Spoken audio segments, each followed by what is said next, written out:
अब देखो ये 2022 का क्वेश्चन है, ठीक है। अब ये रिलेशन एंड फंक्शन, अगर मैं बात करता हूं रिलेशन और फंक्शन टॉपिक से, तो रिलेशन और फंक्शन टॉपिक से मैंने जो देखे हैं क्वेश्चन, वो 2022 में कम से कम 4 से 5 क्वेश्चन आए थे इस टॉपिक से, रिलेशन और फंक्शन से। 4 क्वेश्चन तो आप पक्का देखोगे रिलेशन एंड फंक्शन से, समझ रहे हैं आप। तो ये क्या कह रहा है, if f is the subset of z into z। ये z क्या है मैं बता चुका हूं, z मैं बता चुका हूं, बता सकते हैं, इंटीजर्स। अगर f जो है सबसेट है z क्रॉस z का, defined by x into y और x माइनस वाई। बच्चे को ये समझ में ही नहीं आता, क्वेश्चन ही नहीं समझ में आता, आएगा, ठीक है।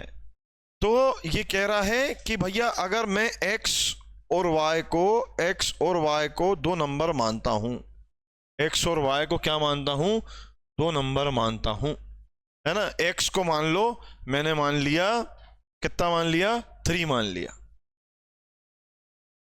ठीक है। और y को मैंने 5 मान लिया, या मैंने एक्स वाई एक नंबर माना जो 12 आ रहा है, एक्स वाई क्या माना, या मैंने 18 मान लिया।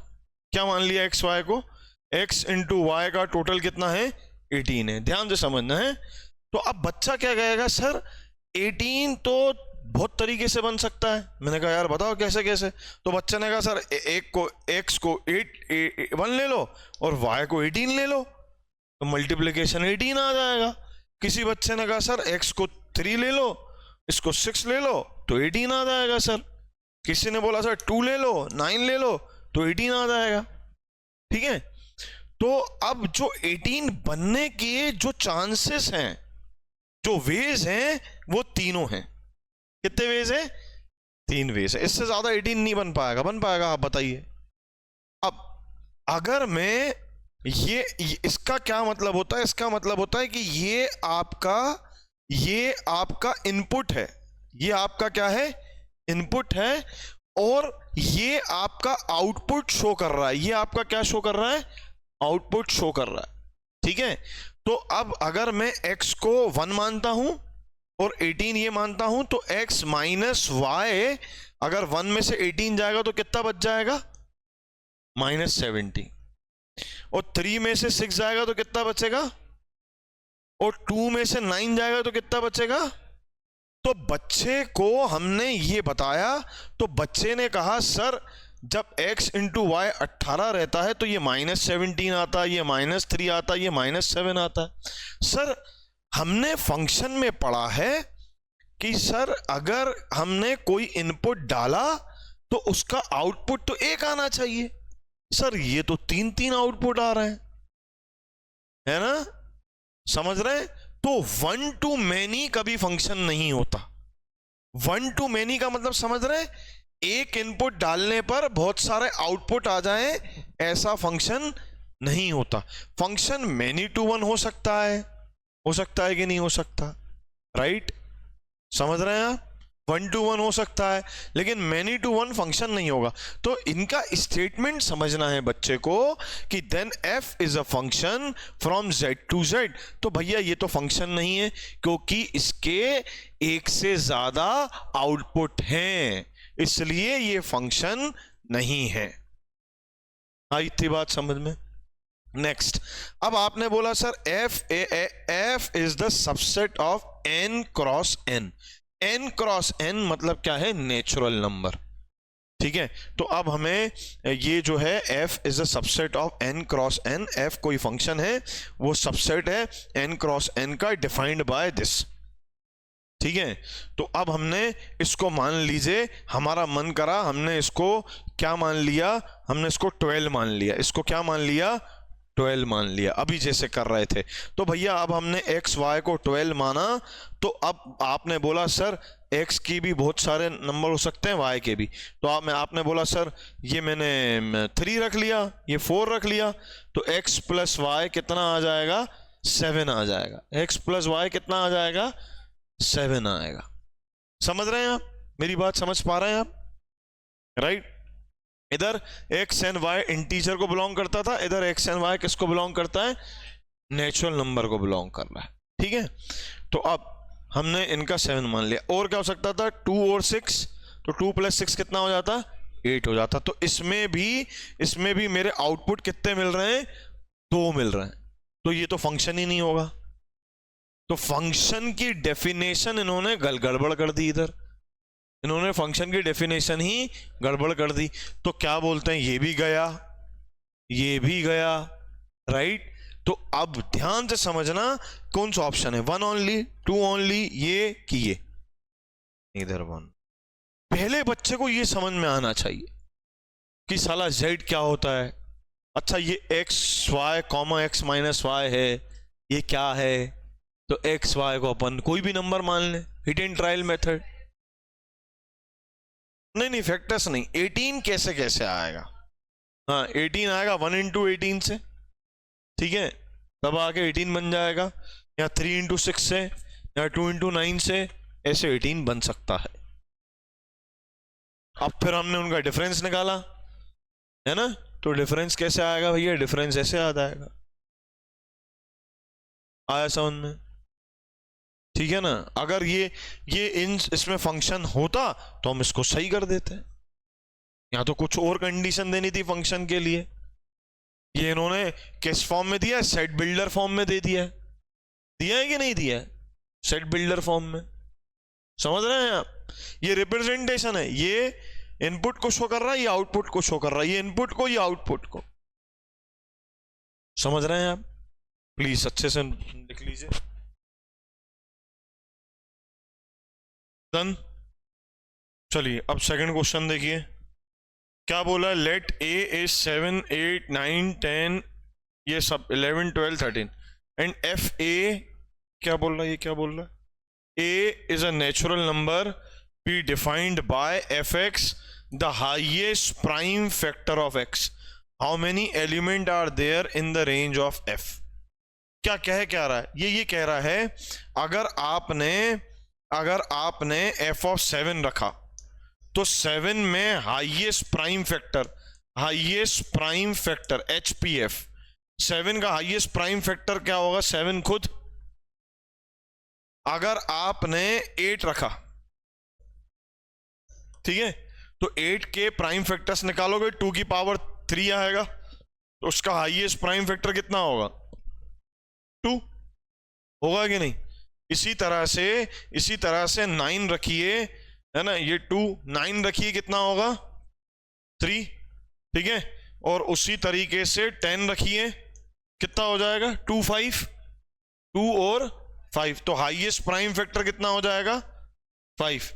उसी तरीके से भाई साहब अब 12 आ जाइए, 12 का कितना आएगा 3, 2 और 3, हाईएस्ट प्राइम फैक्टर तो 3 हो जाएगा, ठीक है। उसी तरीके से 13 रखिए,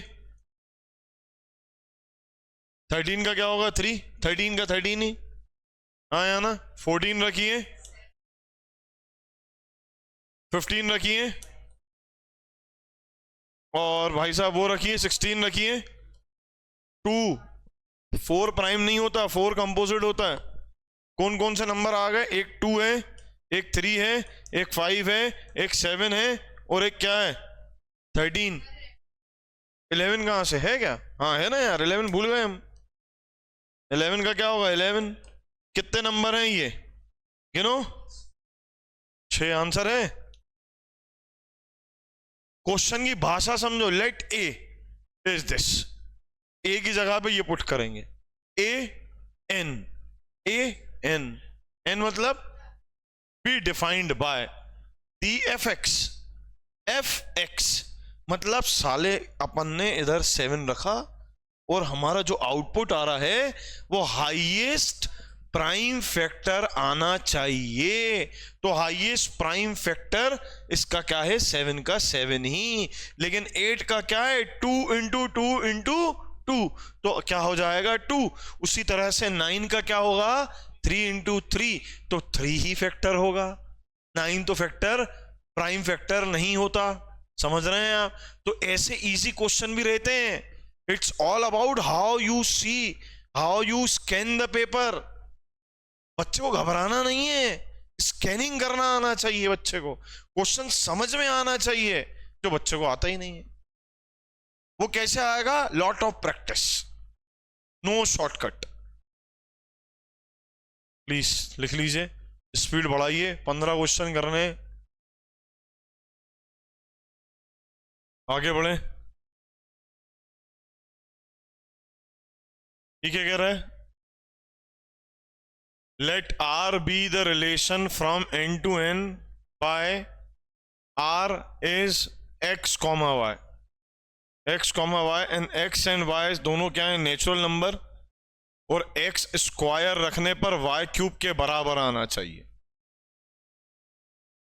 नेचुरल नंबर की कोई ऐसी वैल्यू बताइए जिसका स्क्वायर करें और क्यूब करें दोनों बराबर हों, दोनों के दोनों क्या होने चाहिए, बराबर होने चाहिए। 1, तो भैया 1 का स्क्वायर करेंगे और 1 का क्यूब करेंगे तो भी बराबर होगा, लेकिन 2 का नहीं होगा, 3 का नहीं होगा। इन्होंने ये नहीं बोला कि सारे नेचुरल नंबर छोड़ दो, सिर्फ 1। इन्होंने कंडीशन ये नहीं दी है। दी है क्या कंडीशन, दी है क्या? इन्होंने क्या बोल दिया, x comma x, x comma x belongs to, ये क्या है, belongs to real number for all x belongs to n। ये क्या बोल रहा है, x की x और x रख दो, मतलब y की जगह पर भी क्या रख दो, x रख दो। तो आपको बोला है which of the following are not true। कभी कभार बच्चा ये नॉट पढ़ना ही भूल जाता है, नॉट ट्रू, ट्रू नहीं है, ठीक है। तो ये अगर आपने ये देखा, ये फंक्शन देख लिया आपने, ये है ना, ये रिलेशन देख लिया, सॉरी ये रिलेशन देख लिया, तो रिलेशन में आपने y की जगह पर भी x रखा, तो क्या ये दोनों बराबर आ रहे हैं, ये दोनों बराबर आ रहे हैं, नहीं आ रहे हैं यार। कैसे x स्क्वायर और x क्यूब कैसे बराबर आएंगे, ये सिर्फ एक ही कंडीशन में बराबर आएंगे जब 1 रखेंगे आप, अदरवाइज बराबर नहीं आएंगे। तो हम ये इनका नॉट ट्रू, तो ये सही नहीं है, ये सही नहीं है, तो ये 1 वाला करेक्ट है, सही नहीं है। Second, x y y x, x की जगह पे y रख दो और y की जगह पे क्या कर दो, x रख दो, राइट? समझ रहे हैं ये क्या हो गया, कौन सा रिलेशन हो रहा है, अभी बताया था। एक तो रिफ्लेक्सिव होता है ना, एक क्या होता है, रिफ्लेक्सिव है, ये x की जगह पे y और y की जगह पे क्या, x। तो ये यहां पे ये क्या आ गया, अगर मैं x की जगह पे y रख दूं और y की जगह पे x रख दूं, क्या अब ये दोनों बराबर होंगे क्या, नहीं, ये बराबर नहीं होंगे। Got it? तो ये भी करेक्ट है, हाँ या ना, नॉट ट्रू, ये ट्रू नहीं है, ट्रू नहीं है। अब ये क्या बोल रहा है, x comma y belongs to r and y comma ये z और x comma z belongs to r, ठीक है, रियल नंबर को बिलोंग करता है ना। तो भाई अगर हमने x y रखा तो ये तो यही है, ये इक्वल ट्रू नहीं है। y अगर मैंने इसकी जगह पे y रख दिया और इसकी जगह पे z रख दिया तो भी इक्वल नहीं होगा। अगर इसकी जगह पे x और इसकी जगह पे y, वही ट्रांजिटिव वाली कहानी बता रहे हैं, ठीक है। तो ये ट्रू नहीं होगा according to the given relation, ये ट्रू नहीं होगा। तो ये भी ट्रू नहीं है, ये भी ट्रू नहीं है, ये भी ट्रू नहीं है। तो हम किसको टिक लगा देंगे, 2 3। ट्रू क्यों नहीं है भाई, आप खुद सोचो कि ये अगर आपसे पूछता ये ट्रू है, कौन सा ट्रू है, तो आप कहते हैं ना ये ट्रू है, ना ये ट्रू है, ना ये ट्रू है। अभी तो नॉट पूछा है, अगर पूछता विच आर द करेक्ट, तो आप कहते कोई करेक्ट नहीं है, तो इधर दिया रहता, ठीक है, नाइदर 1 और 2 और 3, none of them is correct. समझ में आ रहा है? क्लियर है ना? ये सिर्फ और सिर्फ 1 की कंडीशन में ट्रू है, बाकी किसी भी कंडीशन में ये ट्रू नहीं। Got it? लिख लीजिए, आगे बढ़े। क्या कह रहा है ये? Let f x be a function satisfying f x plus y fx into fy for all x and y belongs to natural number such that f1 is equals to 2। f1 किसके बराबर है? 2 के बराबर है। f1 किसके बराबर है? 2 के बराबर है। लेकिन x और y दोनों के दोनों क्या है? नेचुरल नंबर है। x और y दोनों के दोनों क्या है? Natural number. ठीक है, अब अगर मान लो मुझे f2 की वैल्यू निकालनी है, किसकी वैल्यू निकालनी है? f2। तो भाई मैं यही कर सकता हूं, x की जगह पे 1 रखूं और y की जगह पे क्या रखूं? 1 और 1 ही 2 होगा, क्योंकि नेचुरल नंबर लेने में 0 2 नहीं ले सकता हूं, 0 2 नहीं ले सकता हूं। दिमाग लगाओ, f1 इंटू f1 लिखूंगा, बोलो लिखूंगा कि नहीं? अब बच्चे को f1 की वैल्यू कितनी मालूम है? 2, और दूसरे f1 की वैल्यू 2। तो भैया बच्चे को यह पता चल गया f2 की वैल्यू कितनी आ जाएगी? 4। हाँ या ना? अब f2 की वैल्यू 4 आ गई। अब बच्चे ने अपन को f3 की वैल्यू निकालनी है, तो या तो मैं 1 + 2 बोल लूं या 2 + 1 बोल लूं, बात एक ही है। तो मैं 2 + 1 कह देता हूं, तो ये कितना आ जाएगा? f2 f1। f2 की वैल्यू कितनी निकाली अपन ने, और f1 की वैल्यू कितनी है? 2। कितनी आ जाएगी? 8। आएगी कि नहीं? तो कंक्लूजन क्या निकला? कंक्लूजन ये निकला भाई साहब, f1 की वैल्यू 2, f2 की वैल्यू 4 और f3 की वैल्यू 8। जानते हैं ये क्या है? जानते हैं? ये 2 की पावर 1 है, ये 2 का स्क्वायर है, ये 2 की पावर 3 है। आई बात समझ में? आई? तो अब बच्चे को ये करना है। जी क्या कह रहा है यार? ये x2 मतलब 2 से लेके चलेंगे और n तक जाएंगे, सबमिशन। तो ये क्या कहना चाह रहा है? ये कहना चाह रहा है भैया हम f2 चलेंगे, प्लस f3 चलेंगे, प्लस f4 चलेंगे, प्लस f5 चलेंगे, और n की किस वैल्यू पे टोटल 2044 आना है। अरे बात समझ में? दिमाग लगाना है। सबमिशन मतलब ऐड, भाई ये प्लस ये प्लस ये, ठीक है भाई साहब। अब f2 की वैल्यू, अच्छा 2 से क्यों चलना है? क्योंकि x की वैल्यू 2 के बराबर लिखी है इनने, लिखिए कि नहीं? f2 की वैल्यू अपन ने कितनी निकाली थी? 4। हाँ या ना? f3 की वैल्यू कितनी आई थी? 8। f14 की वैल्यू कितनी है? f4 की वैल्यू कितनी आएगी? 16। चलती चली जाएगी। ये जानते हैं ये क्या है?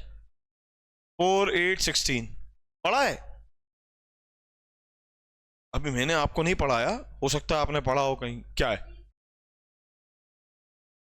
हाँ होता है, लेकिन मैथमेटिकल टर्म में क्या बोलेंगे? जीपी। जीपी। एपी 10th में था, 10th में हम कॉमन डिफरेंस सेम निकाल रहे थे, लेकिन इसमें कॉमन डिफरेंस सेम नहीं आएगा। आप खुद देख लो, 8 में से 4 जाएगा, 4 बचेगा, 16 में से 8 जाएगा, 8 बचेगा। ये जीपी है। जीपी में कॉमन रेशो सेम होता है, कॉमन रेशो सेम होता है। मतलब second term divide by first term 2 आएगा, 8 डिवाइडेड बाय 4 2, 16 डिवाइडेड बाय 8 2। आ रहा है? आ रहा है समझ में? तो हमारा कॉमन रेशो सेम आ रहा है, तो कॉमन रेशो सेम आ रहा है, तो ये जीपी है। जीपी का सम कैसे निकालते हैं? जीपी का सम कैसे निकालते हैं? अगर r की वैल्यू ग्रेटर देन 1 है तो a r raise to power n -1 upon r -1।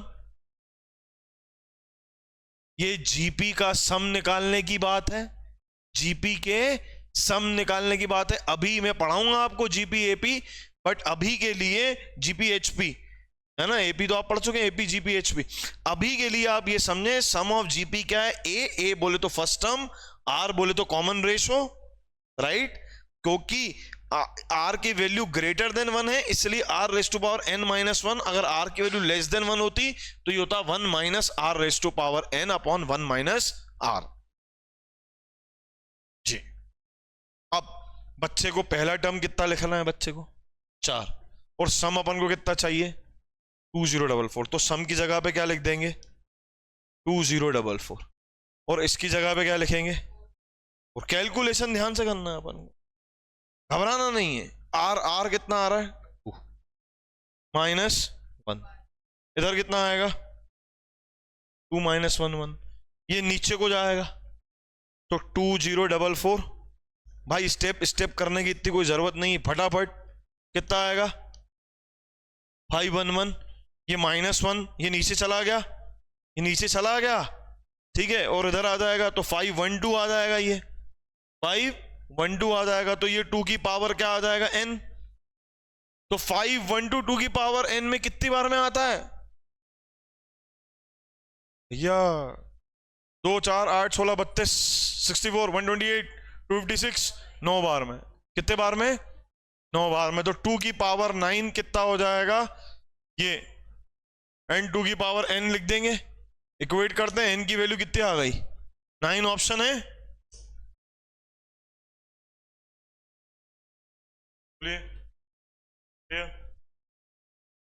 आगे बढ़े,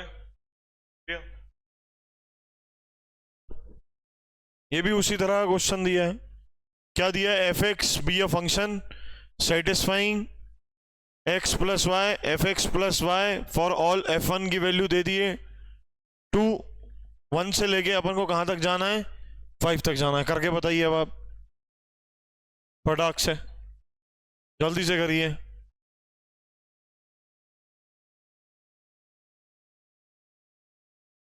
9 1 0 2 3, ये चलो देखते हैं,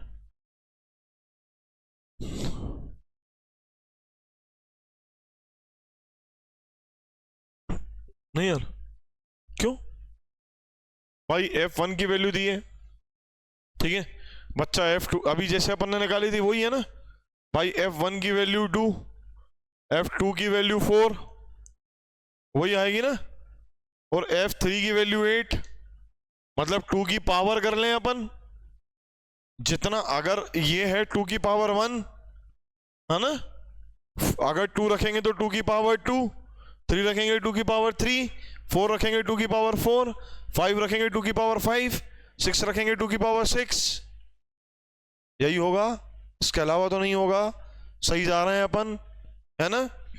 अब यहां पे बच्चे को ये समझना चाहिए, अब ये क्या है, ये क्या बोल रहा है, ये बोल रहा है 1 से लेके 5 तक रखना है। अब अगर मैं इसी में, है ना, इसी में 2 की जगह पे 1 रखूंगा, x की जगह पे 1 रखूंगा, तो 2 माइनस 1 ये कितना आएगा बोलो जल्दी से, f1, तो एक तो मुझे f1 की वैल्यू चाहिए, दूसरा इसकी जगह पे 2 रखूंगा तो मुझे 2 2 4, 4 माइनस 1 कितना 3, f3 की वैल्यू चाहिए, मतलब मुझे ऑड नंबर की 5 वैल्यू चाहिए, यहाँ पे मुझे कंक्लूजन फास्ट निकालना चाहिए, तो मुझे किस किस को, अपन को किस किस को ऐड करना है, f1 f3 f5 f7 f9, इन सबको ऐड करना है, 5 नंबर यही के यही होंगे मेरे लिए, तो जब 1 ऐड करूंगा तो 2 की पावर 1 को, ये ऐड करूंगा तो 2 की पावर 3 को, ये ऐड करूंगा 2 की पावर 5 को, ये ऐड करूंगा 2 की पावर 7 को, और ये ऐड करूंगा तो 2 की पावर 9 को। ये कुछ क्वाड्रेटिक को, ये क्या जीपी बन रहा है क्या भाई, ये कितना आ जाएगा 2, ये 8, ये 32, ये कितना आएगा 256 की 128 128 128 कैसे बन रहा है जीपी बताइए भाई, कॉमन रेशो कहां से सेम आ रहा है, हाँ 128 divided by 32 4, 512 divide by 128 divide by 4 आ रहा है जीपी। अब जीपी में क्या करते हैं अपन, पहला टर्म कितना है 2, पहला टर्म कितना है 2, कॉमन रेशो कितना है 4, कितने टर्म है 5, 4 की power 5 minus 1 divided by 4 minus 1 3, speed में करना पड़ेगा, स्पीड में। कितना है 2, 2 की पावर 10, 2 की पावर 10 बोले तो 1024, 1024 माइनस 1 कितना हो जाएगा 1023 डिवाइडेड बाय 3।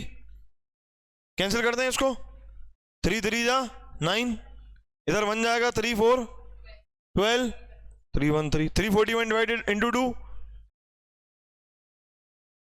है कोई ऑप्शन?